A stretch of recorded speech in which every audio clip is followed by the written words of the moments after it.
தொலைக்காட்சி நேயர்களுக்கு வணக்கம். இன்னைக்கு நம்ம தொலைக்காட்சி 6வது ஆண்டுல இருந்து 7வது ஆண்டுல அடியெடுத்து வைக்குது. சோ இன்னைக்கு நம்ம நிலையத்துக்கு நிறைய சிறப்பு விருந்தினர்கள் அவங்களுடைய வாழ்த்துக்களையும் மகிழ்ச்சியும் தெரிவிச்சிட்டு இருக்காங்க. அந்த வகையில இப்ப நம்மளோட இருக்கிறவங்களும் ஒரு பிரபலமான நபர் தான். உங்களுக்கு கண்டிப்பா இவங்களுக்கு தெரிஞ்சிருக்கும். ஏன்னா நம்ம தொலைக்காட்சியில இவங்களை நீங்க நிறைய நிகழ்ச்சியில பார்த்திருக்கலாம்.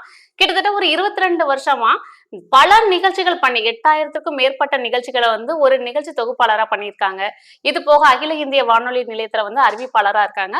மனிதவள மேம்பாட்டு துறையிலையும் அவங்க பயிற்சியாளரா இருக்காங்க.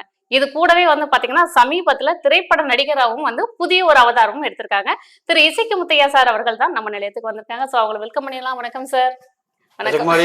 வணக்கம். ரொம்ப உற்சாகமா இருக்கு.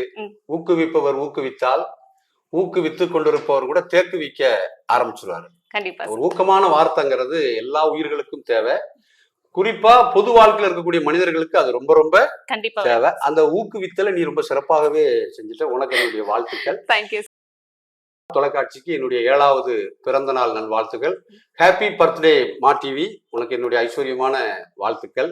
ஏன்னா உன் ஒற்றைக்கண் பார்வையை, அந்த ஒளிபரப்பை எத்தனையோ விழிகள் வீட்டுக்குள்ள இருந்து பார்த்துட்டு இருக்காங்க.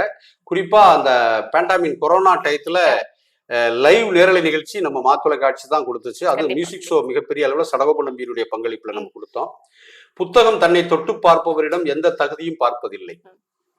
அவர் யாராக இருந்தாலும் தொட்டவரை உயர்த்தி காட்டும்.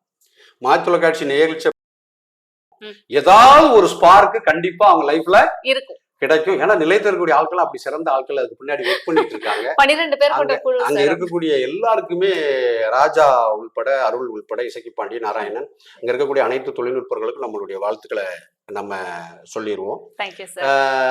தடவி கொடுத்து கொண்டே இருந்தால் எந்த கல்லும் சிலையாக முடியாது. தடவி கொடுத்து கொண்டே இருந்தால் எந்த கல்லும் சிலையாகவே முடியாது. அதே மாதிரிதான் தொலைக்காட்சி இன்னைக்கு அப்படி நிக்குது அப்படின்னா அதுக்கு பின்னாடி நிறைய உழைப்பு இருக்குது. இன்னைக்கு ஊடகத்துறையில தன்னை தக்க வச்சுக்கிறது இருக்கும். சோ அப்படி இருக்கும்போது மல்லிகை பூவிற்கு விளம்பரம் தேவையில்லை, அது மலர்ந்தால் போதும். மனம் பரப்புகிற வேலையை காற்று இலவசமாகவே செய்துவிடும். தொலைக்காட்சி மக்களின் மனசாட்சியாக இருக்குது. அதனுடைய ஐஸ்வர்யமான என்னுடைய ஹாப்பி பர்த்டே தொலைக்காட்சிக்கும், தொலைக்காட்சி இருக்கக்கூடிய 7வது பிறந்த நாளை இன்று இளமையோடு கொண்டாடக்கூடிய உங்கள் அனைவருக்கும் என்னுடைய பிறந்த நாள் வாழ்த்துக்கள். நன்றி, வணக்கம். நன்றி சார். நன்றி சார். நன்றி.